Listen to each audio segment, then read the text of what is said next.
இந்த எபிசோடோட ஸ்டார்டிங் சீன்ல நெடுமாறன் ரொம்ப நேரமா எதையோ யோசிச்சு பார்த்துட்டு மார்ட்டினுக்கு கால் பண்ணி என்னோட முடிவை சொல்றதுக்கு கொஞ்சம் டைம் வேணும்னு கேட்க, டைம் எடுத்துக்கோங்க, ஆனா நல்ல முடிவா சொல்லுங்க, அப்பா உங்களை ரொம்ப எதிர்பார்க்கிறாருன்னு சொன்னதும் தான் நமக்கு மார்ட்டின் லூத்தரோட பையன்றது தெரிய வருது.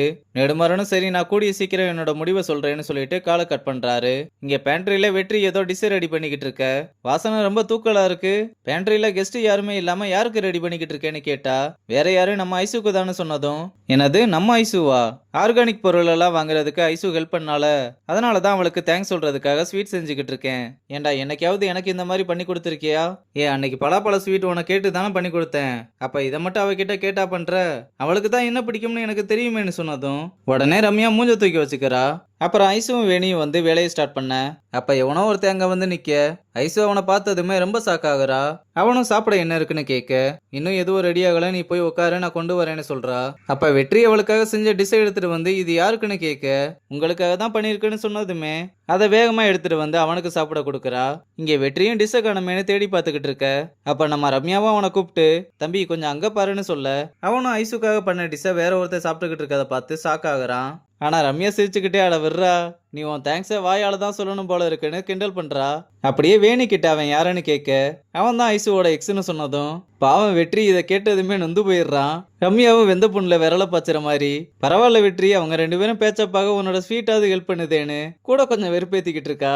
ஐசுவும் என்ன இவ்வளவு நாள் இல்லாம திடீர்னு வந்திருக்கேன்னு கேட்டா, நான் சொல்றேன் ஆனா நீ பொறுமையா கேட்கணும்னு சொல்ல, அதுக்கெல்லாம் எனக்கு டைம் இல்லைன்னு சொல்லிட்டு கிளம்புனதும், இப்ப வேணாம் நான் இங்கேதான் இருப்பேன், நீ ஃப்ரீயா இருக்கும்போது சொல்லு, ஐசு அதுக்கு பார்க்கலாம்னு மட்டும் சொல்லிட்டு போறா. அப்புறம் பேண்ட்ரியில வந்து வேலையை ஸ்டார்ட் பண்ண, வேணி அவன் என்ன சொன்னான்னு கேட்டுக்கிட்டு இருக்கா. பாவம் நம்ம வெற்றி தான் இதனால ரொம்பவே சோகமாயிட்டான். இங்க ஐசுவும் ரியாவை மீட் பண்ணி, இந்த மாதிரி நேரத்துல உங்ககிட்ட இதை பேசலாமா என்னன்னு எனக்கு தெரியல, ஆனா நான் உங்ககிட்ட ஒன்னு சொல்லியே ஆகணும், எதுனாலும் டைரக்டா சொல்லுடி. ராஜன் அவளை சின்ன வயசுல இருந்தே லவ் பண்றான்ற விஷயத்த சொல்ல, அவளும் இது எனக்கு கொஞ்ச நாள் முன்னாடியில இருந்தே தெரியும்னு சொல்றா.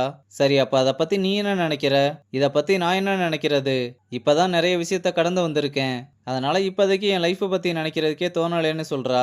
ரியா இப்படி பேசினதை கேட்டு அவளோட சுச்சுவேஷனை ஐசுவும் புரிஞ்சுக்கிறா. இங்க ஜானும் நெடுமாறன் கிட்ட வந்து பேண்ட்ரியில இருந்து வாங்கின ஏதோ ஒரு டிஷ்ல பூச்சி இருந்துச்சுன்னு நம்ம கிச்சன் மேலேயும் உங்க மேலேயும் பழி போடுறாங்க, பேண்ட்ரி நம்ம கண்ட்ரோல்ல இல்லைன்னு சொல்லி பாத்தியா?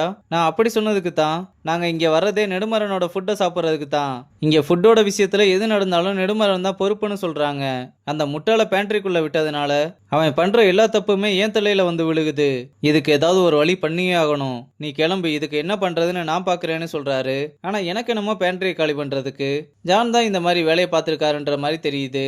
இங்க ராஜனும் ரியா கிட்ட வந்து உங்ககிட்ட கொஞ்சம் பேசணும்னு, நான் சின்ன வயசுல இருந்தே உன் கூட இருந்திருக்கேன், சுத்தி இருக்கவங்களாம் என்ன சொல்லுவாங்கன்னு நினைச்சு அமைதியா இருந்துட்டேன், ஆனா நான் என் பேரை காப்பாத்திக்கணும்னு இன்னும் அமைதியா இருந்தா கண்டிப்பா அது நல்லா இருக்காது, நான் இப்ப பேச போறது யாருக்காகவும் இல்ல எனக்காகன்னு சொன்னதும், நீ என்ன பேச போறேன்ற விஷயம் ஆல்ரெடி எனக்கு தெரியும், எனக்கு ஒரு குழந்தை வரப்போகுது ராஜன், இதை அக்செப்ட் பண்றது ஒன்றும் அவ்வளோ ஈஸியான விஷயம் இல்ல, நான் அதெல்லாம் யோசிச்சு தான் பேசுறேன் ரியா, நான் ஒரு நாள் அந்த குழந்தைய தள்ளி வச்சு பார்க்க மாட்டேன், எனக்கு புரியுது, ஆனா சுத்தி இருக்கவங்களை யோசிச்சு பார்த்தியா, மற்றவங்க என்ன சொல்லுவாங்கன்னு யோசிச்சுக்கிட்டே இருந்தா நம்மளோட ஹாப்பினஸ் எல்லாமே அவங்களோட கைக்கு போயிடும், அதை அப்படி இன்னொருத்தவங்க கையில கொடுக்க கூடாது.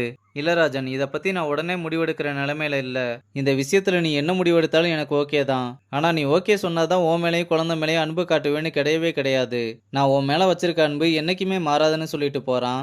ரியாவும் ராஜன் பேசிட்டு போனதை நினைச்சு ரொம்பவே சந்தோஷப்படுறா. இங்க பேண்ட்ரியில வேணியும் வெற்றியும் பேசிக்கிட்டு இருக்கும்போது ஐசு வெற்றியோட பேரை சொல்லி கூப்பிட, என்னதான் கூப்பிடுறீங்களான்னு ஷாக் ஆகுறா. அட உன்னதான் கூப்பிடுறேன் வானு கூப்பிட்டு, இவ்வளவு நாள் நாங்க பேண்ட்ரியில இருந்தோம், நீ நினைச்சிருந்தா எங்களுக்கு எவ்வளவோ பிரச்சனை கொடுத்துருந்துருக்கலாம், ஆனா நீ அந்த மாதிரி எதுவுமே பண்ணாம இருந்ததுக்கு தேங்க்ஸ்னு சொல்ல, அட இதுல என்னங்க இருக்கு, பரவாயில்ல, அவ சொல்றதும் உண்மைதான், நாங்க உனக்கு அவ்வளவு பண்ணிருக்கோம், ஆனா நீ அதை எதையுமே மனசுல வச்சுக்கலன்னு சொன்னதும் விக்கி இந்த பக்கம் காண்டாகி அவளை கூப்பிட, வேணி இவனாலதான் எல்லாமேனு கடுப்புல போறா. ஐசுவும் இனிமேல் நீ கிச்சனுக்கு ஆர்டர் எடுக்க வரலாம்னு சொன்னதும் வெற்றி ரொம்ப சந்தோஷமா தேங்க்ஸ் சொல்ல, ஐசுவும் பரவாயில்லன்னு எல்லாத்தையுமே கிச்சனுக்கு எடுத்துட்டு கிளம்புறா.